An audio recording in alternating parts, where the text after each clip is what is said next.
丁寧にきれいに着ていきたいと思えるシャツを買いました。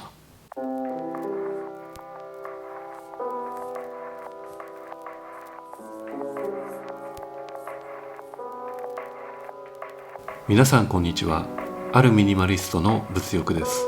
今回の動画では私が最近新たに購入したオーラリーのウォッシュドフィンクスツイルビッグシャツを紹介します。シャツといえば私は今までユニクロのエクストラファインコットンブロードスタンドカラーシャツ長袖を愛用してきましたが、そのシャツからの入れ替え候補としてこのオーラリーのシャツに興味を持ちました。オーラリーは日本のファッションブランドで、特に素材に対するこだわりに定評のあるブランドです。私が今回購入したのはこのオーラリーというブランドの2021年秋冬シーズンの製品です。商品名はウォッシュドフィンクスツイルビッグシャツです。色はアイボリーで素材は綿 100%、 生産国は日本で、価格は消費税込みで 27,500 円です。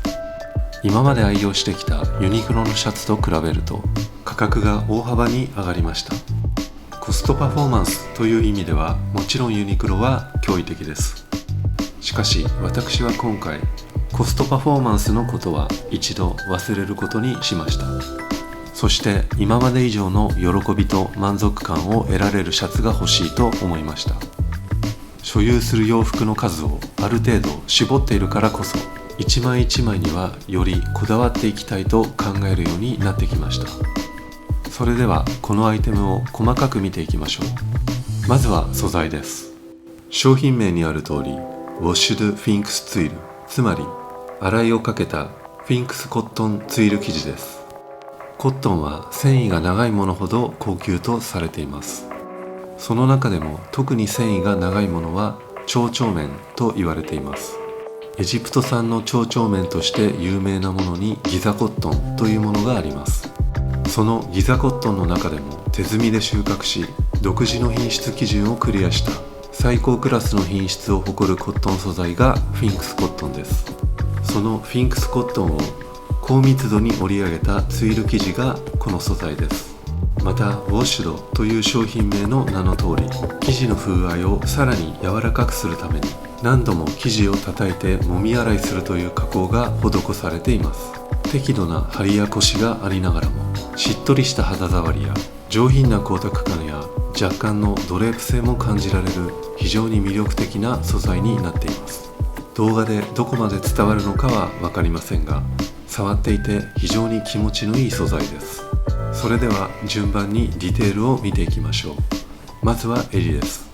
襟の形はシンプルなレギュラーカラーです。しかし襟の作りを注意して見てみると、なかなかユニークな作りになっています。通常のシャツの襟ではこの部分は大襟と羽襟とにパーツが分けて作られているのが一般的です。ところがこのシャツでは大襟部分と羽襟部分とがつながった1枚のパーツで作られています。通常のシャツでは切り替えられているであろう箇所にはこのようにステッチがあります。このステッチを目安に襟が折れる構造になっています。着用してみて気づいたのですが、この箇所に切り替えがないと襟が首に当たる感触が非常に柔らかく感じます。生地の風合いも手伝って私にとっては新鮮でかつ快適な感触でした。前立てはシンプルな三つ折りの構造です。左右ともに三つ折りの端がステッチで叩きつけられています。縫製の雰囲気は全体的に非常に綺麗だと思います。ボタンは貝ボタンが使用されています。やはり貝ボタンは美しいです。ポケットは左胸にやや大きめのものが付けられています。付け位置はやや低めになっています。ポケットの付け方を見ていて感心したのが脇側の縫い代の処理です。このようにポケット口付近の脇側の縫い代が露出しないように工夫して縫い付けられています。こういった細かい部分の処理に丁寧さを感じます。続いて背中のヨーク部分に注目してみると、ヨークのパーツが1枚で仕立てられていることに気がつきました。一般的にシャツのヨークは2枚で仕立てられていることが多いです。一見ごく普通のシンプルなシャツのように見えて、細かいところではなかなか個性的なシャツであると思いました。アームホールの袖付けは通常の折り伏せ縫いで仕立てられています。脇線から袖下にかけても同様です。背中にはこのように両サイドにタックが取られています。裾はこのようにやや緩めなカーブ形状です。三つ巻き縫いで縫われています。カフスのデザインはごく普通ですが、空き部分の処理が少しユニークな仕様になっています。一般的なシャツによくあるケンボロ仕様ではなく、パイピング始末をした後に上に来る方のみ端をステッチで叩きつけている仕様になっています。ケンボロ仕様に比べて少しミニマルな見た目になっていて好感が持てました。左脇の裾寄りの箇所には品質表示が挟み込まれています。品質表示にはスペアボタンが1つ縫い付けられています。それでは実際に着用してみます。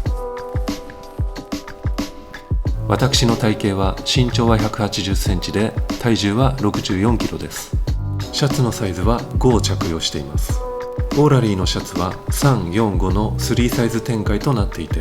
5は最も大きいサイズです。合わせているパンツはコムデギャルソンオムドゥのウール素材のテーパードパンツです。色はブラックでサイズは M です。スニーカーはニューバランスの M1400JGY、 サイズは28センチです。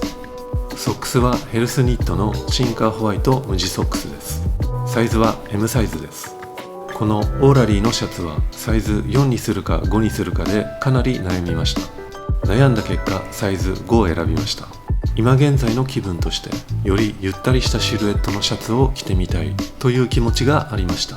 また私の経験上、綿素材のシャツは洗濯を繰り返していくと縦横ともに少し寸法が小さくなってきます。サイズ4のスペックから少しでも寸法が小さくなってしまったとしたら、私としてはサイズ感に少し物足りなさを感じるであろうと予測しました。以上の理由からサイズ5を選択しました。ビッグシャツという製品名のさらに一番大きなサイズ5ということで、だらしなく見えてしまうほどに大きなサイズ感なのではないかという懸念もありました。しかしこうして実際に着用してみると、当然ゆったりしたシルエットではあるものの、決してやりすぎではない程よいオーバーサイズ感に仕上がっていると感じました。このシャツは長く丁寧に綺麗に着ていきたいと思っているので、洗濯は手洗いをしていくつもりです。乾いた後は愛用しているパナソニックのスチーマーでハンガーにかけたままシワ取りをします。今ご覧いただいているこの状態もそのように手入れをした後の状態です。素材の感触は動画でどこまでお伝えできているのかは分かりませんが、非常に気持ちいいです。このシャツをきっかけにオーラリーのシャツをもっと欲しいと思ってしまいました。ただし持っているシャツの枚数を単純に増やしていくことはしたくないので、オーラリーの長袖シャツは増やしても3枚までにしたいと考えています。そして今まで着用してきたユニクロのシャツについては手放すか処分をするかします。そのようにしてトータルで持つ洋服の数は抑えつつ、一枚一枚の満足度や喜びをグレードアップしていきたいというのが今の私の気持ちです。ちなみに袖をロールアップしてみるとこのような感じになります。素材は決して厚手というわけではなく、ゆとりも大きいので、袖をロールアップすれば暑い季節に着ることもできそうです。この動画がこのシャツが気になっているという方の参考になれば大変嬉しいです。今回の動画は以上です。最後までご視聴ありがとうございました。それではまた。